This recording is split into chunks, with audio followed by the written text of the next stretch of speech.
Hi everyone. हम लोग random processes की बात कर रहे थे और हमने auto correlation, power spectral density और एक तरह से ये देख लिया था कि क्या होता है जब हम रैंडम प्रोसेसेस को सिग्नल की तरह देखना चाहते हैं। अब हम कुछ खास रैंडम प्रोसेसेस की बात करेंगे, जिनमें से पहले हैं गाउसियन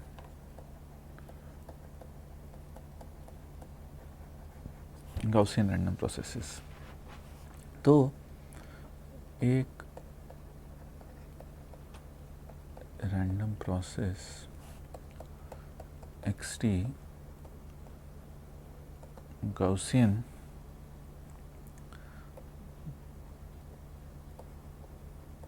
कहलाता है जब सभी n के लिए xt1 xt2 से xtn ये सभी रैंडम वेरिएबल्स होंगे, क्योंकि हर रैंडम प्रोसेस हर टाइम इंस्टेंट पर एक रैंडम वेरिएबल होता है। तो xt1 xt2 xtn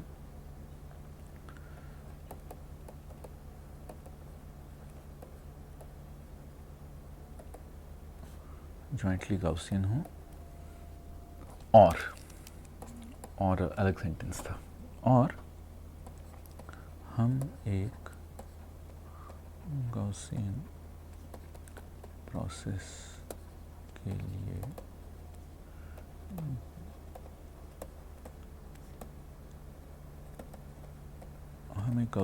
के लिए डिफाइन कर सकते हैं mu x t equals expected value of x t. Mu x t की एक्सपेक्टेड वैल्यू है, और या t i x t i की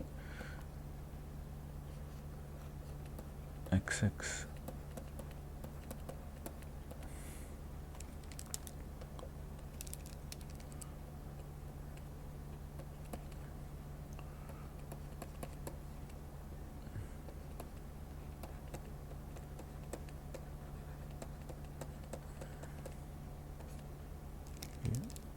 टी आई टी के कर देता हूँ।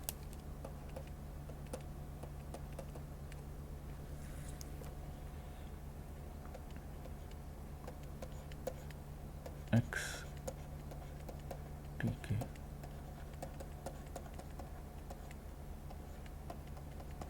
ये। तब अगर एक्स टी एक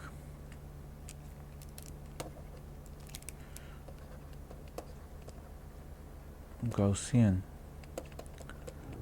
प्रोसेस है, तो एफ एक्स ऑफ एक्स होगा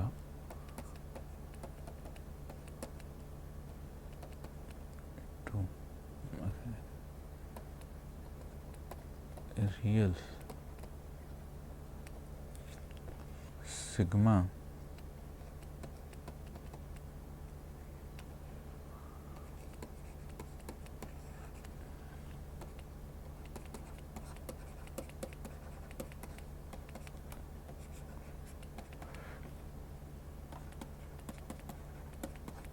ये, जहाँ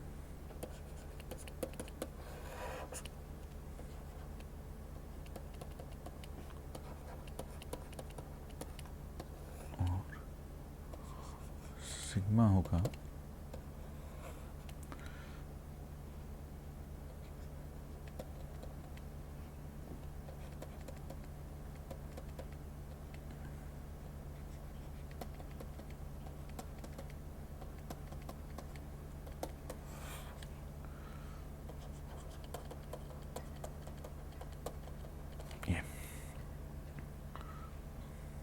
ये, या अगर एक्स टी एक कॉम्प्लेक्स वैल्यूड रैंडम प्रोसेस है, अगर एक्स टी एक कॉम्प्लेक्स वैल्यूड रैंडम प्रोसेस है तब F x of x equals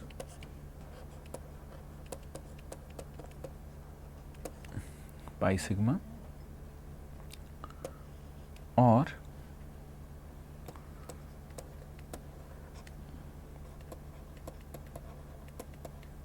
Hermitian sigma inverse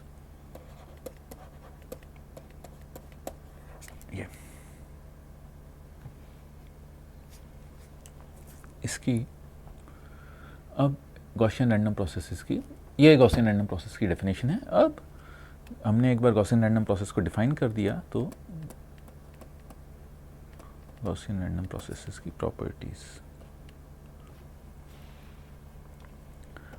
अगर एक गॉसियन रैंडम प्रोसेस को एक स्टेबल एलटीआई सिस्टम में दिया जाता है तो आउटपुट प्रोसेस yt भी गॉसियन होगा। तो आउटपुट प्रोसेस yt भी गॉसियन होगा। ये गॉसियन रैंडम प्रोसेस की पहली प्रॉपर्टी है। इसका प्रूफ सिंपली ये है, ये प्रूफ आपको प्रोबेबिलिटी के कोर्स में करना पड़ेगा, पर इसका प्रूफ कुछ इस तरह है कि किन्हीं भी या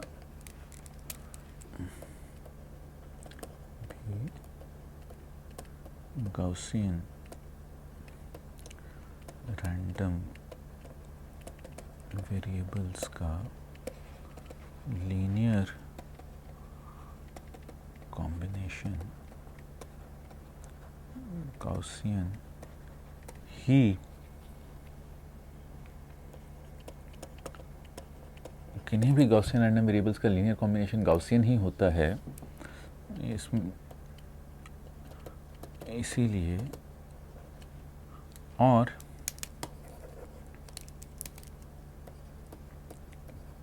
क्योंकि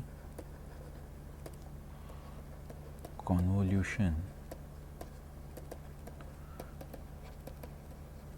इंटीग्रल भी एक लीनियर ऑपरेशन ही है, और क्योंकि कॉन्वोल्यूशन इंटीग्रल भी एक लीनियर ऑपरेशन ही है,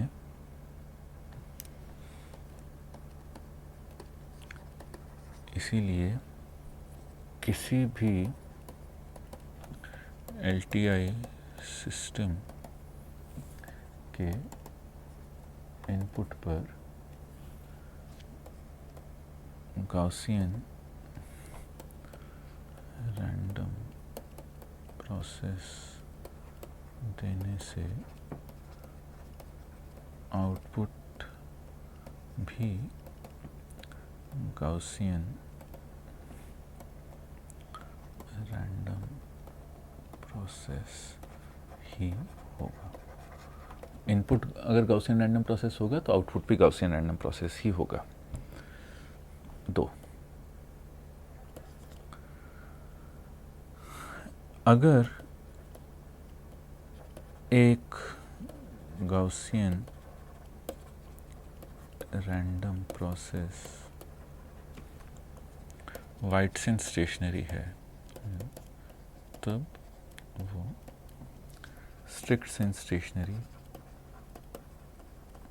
अगर एक गॉसियन रैंडम प्रोसेस वाइटसन स्टेशनरी है तो वो स्ट्रिक्ट सेंस स्टेशनरी भी होगा। मतलब अगर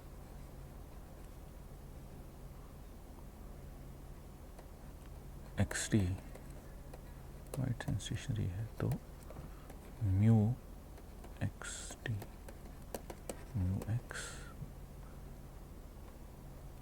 मतलब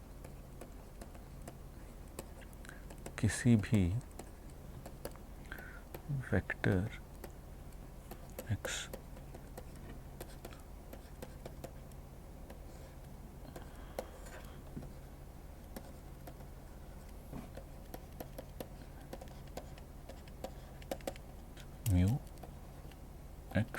टाइम्स 1, यहाँ 1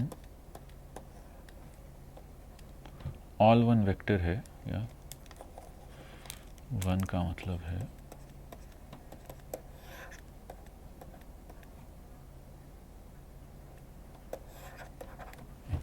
ये 1 ऑल 1 कॉलम वेक्टर है। मतलब किसी भी वेक्टर xt1 से xtn के लिए एक्सपेक्टेड वैल्यू ऑफ x होगा ये, और sigma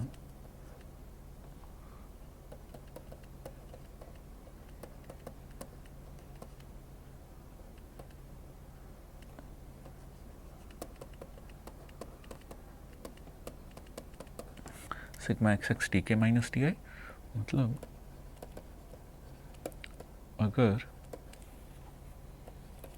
T1 T2 minus T1 T3 minus T1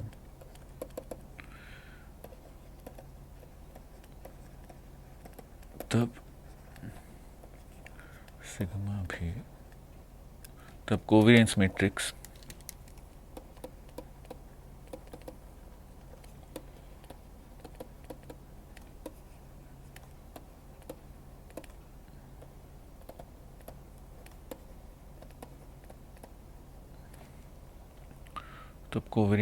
sigma भी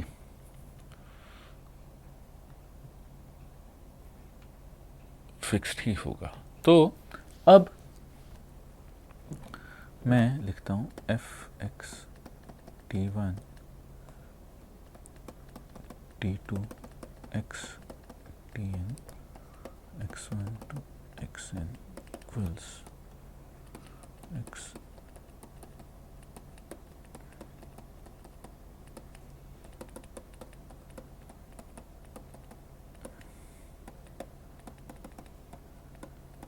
होगा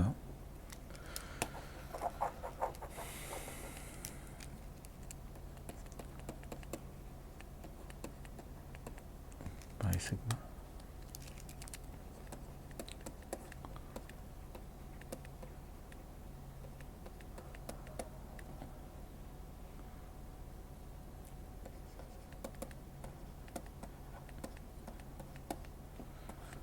जो कि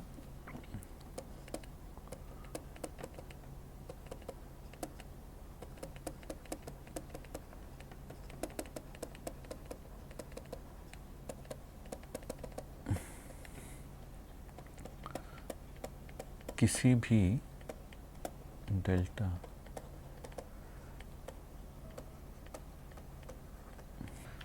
डेल्टा के लिए सच होगा।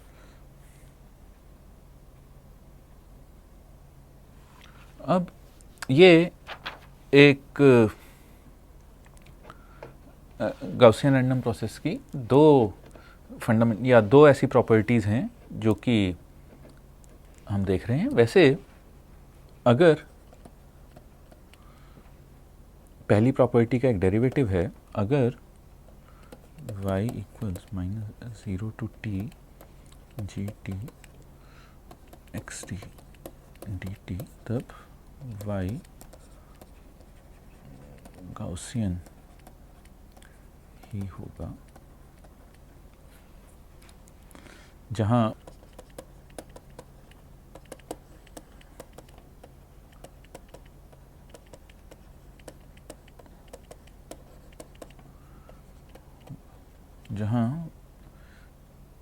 ये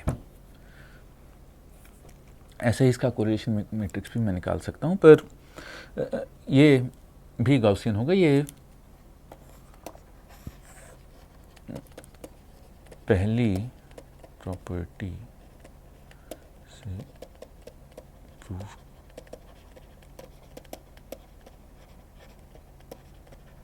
ये पहली प्रॉपर्टी को यूज़ करके प्रूफ किया जा सकता है। अब हम दूसरे खास तरह के रैंडम प्रोसेसेस की बात करेंगे, जो कि हैं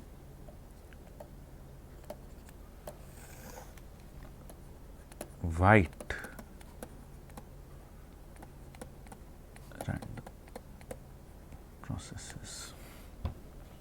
रैंडम प्रोसेसेस। सो एक वाइट्सन स्टेशनरी रैंडम प्रोसेस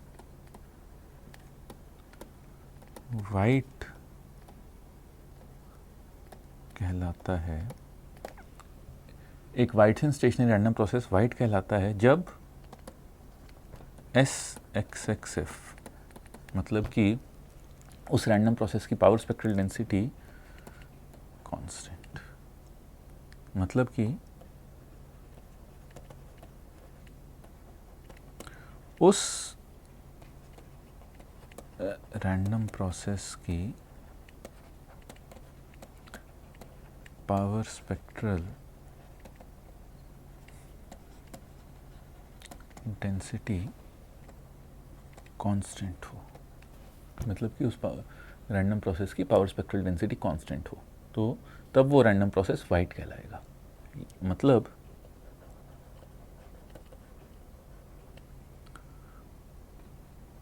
अगर मैं इसकी पावर स्पेक्ट्रल डेंसिटी को प्लॉट करने की कोशिश करूं तो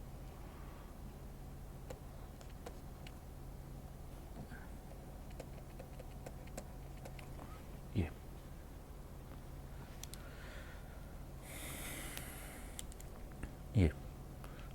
मतलब उसकी पावर स्पेक्ट्रल डेंसिटी फ्लैट है। अब अगर पास एक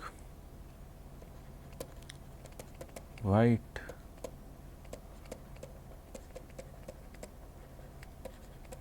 अगर मेरे पास एक वाइट रैंडम प्रोसेस है, तब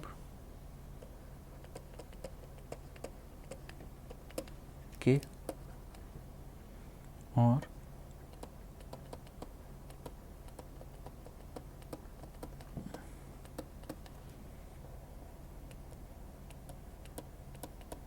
ये, तब मैं फूरियर ट्रांसफॉर्म की प्रॉपर्टीज़ यूज़ करके दिखा सकता हूँ कि इसका ऑटो कोरिलेशन फंक्शन ऐसे लिखा जाएगा कि Fourier inverse Fourier transform of SXXF equals K delta tau, मतलब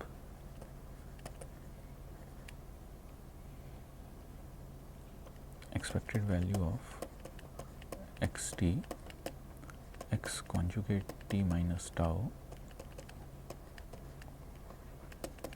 के डेल्टा टाउ है। यानी कि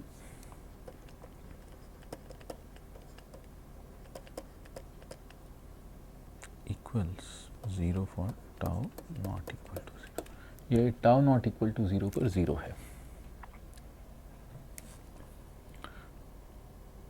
अब इसका मतलब है कि एक्स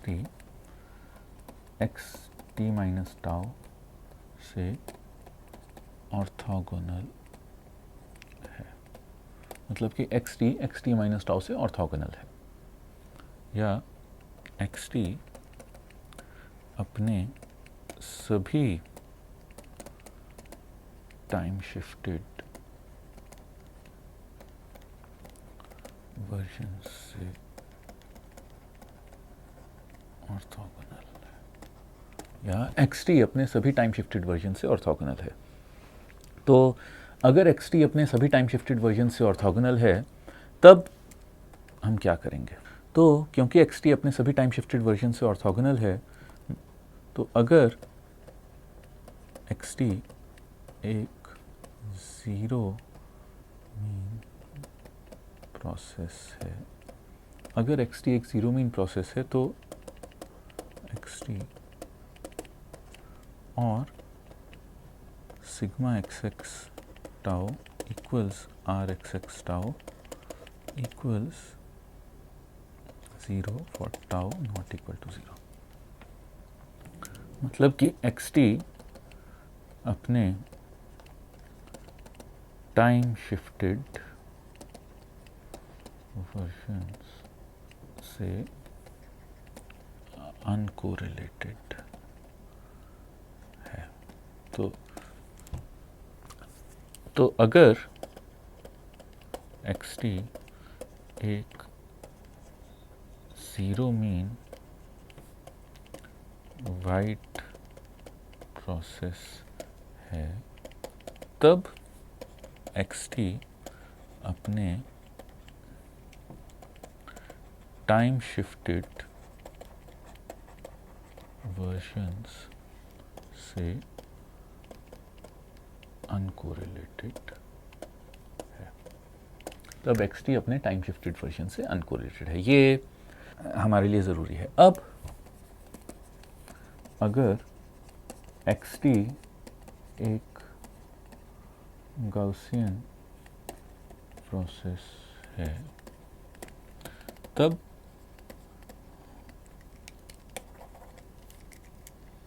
xt1, xt2, xtn ये सभी गॉसियन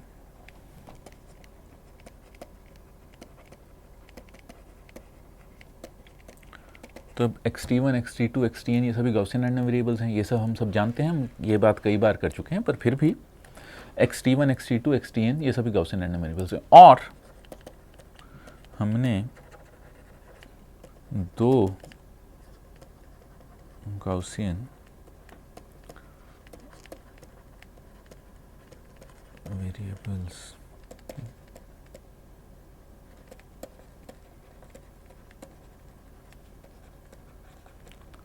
और हमने दो गॉसियन रैंडम वेरिएबल्स की बात करते हुए कहा था कि दो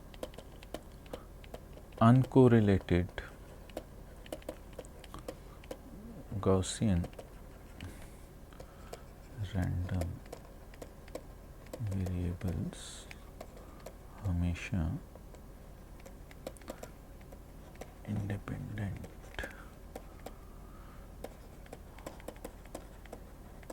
दो अनकोरिलेटेड गॉसियन रैंडम वेरिएबल्स हमेशा इंडिपेंडेंट होते हैं। अब अगर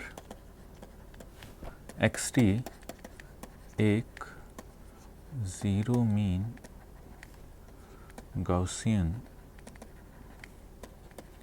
रैंडम प्रोसेस है, तब xt1, xt2, xtn सभी इंडिपेंडेंट रैंडम वेरिएबल्स सभी इंडिपेंडेंट रैंडम वेरिएबल्स हैं। xt1, xt2, xt3, xtn सभी इंडिपेंडेंट रैंडम वेरिएबल्स हैं या अनकोरिलेटेड रैंडम वेरिएबल्स हैं। ये मैं इसे ऐसे भी कह सभी अनकोरिलेटेड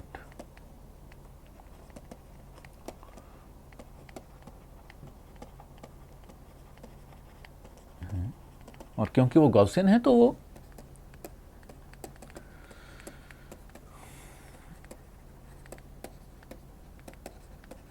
अब क्योंकि ये गॉसियन है तो ये इंडिपेंडेंट भी हैं।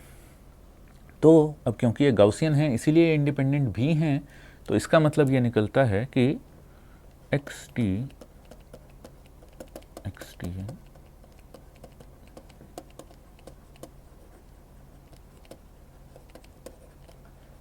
xt1 से xtn इंडिपेंडेंट है और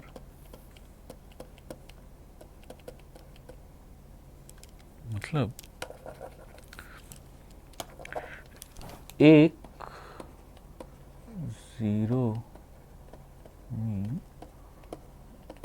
वाइट गॉसियन प्रोसेस अपने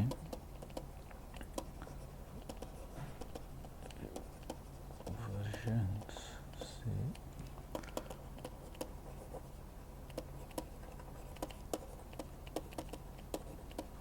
अपने टाइम शिफ्टेड वर्जन से इंडिपेंडेंट होता है। एक zero mean white Gaussian process अपने टाइम शिफ्टेड वर्जन से इंडिपेंडेंट होता है। ये वाइट और गॉसियन प्रोसेस की डेफिनेशन है। तो इसे हम कहाँ यूज़ करेंगे, वो आएगा